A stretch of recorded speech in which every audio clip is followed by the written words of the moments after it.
If you've just gotten yourself a brand new set of Waterstones, or you've had a set for a while but you're struggling to get good sharpening results out of them, this is for you.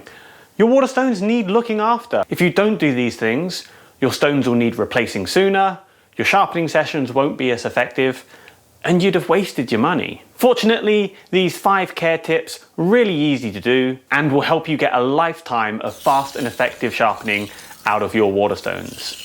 At Sharpening Supplies, we regularly upload videos about sharpening products, tips, and more.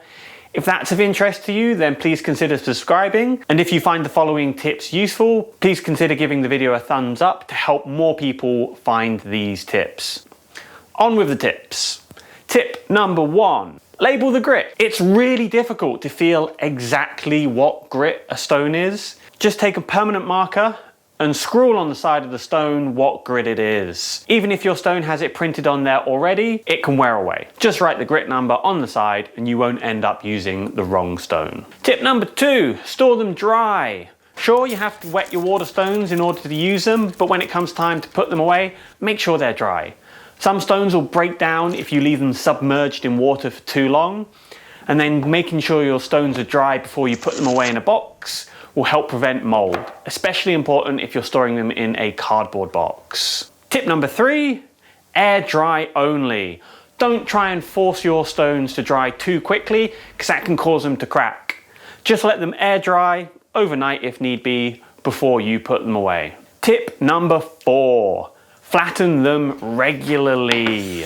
No matter how good your sharpening technique is, eventually you're going to wear an uneven surface onto the top of your stone, and that's going to make your sharpening less effective. A little flattening done often will make your stones cut better and last longer than one big flattening session done infrequently. And while you're there flattening your stones, that brings us on to tip number 5, bevel the edges. While you're flattening your stones, put a little 45-degree bevel along the edge and that will help reduce the risk of your stones chipping.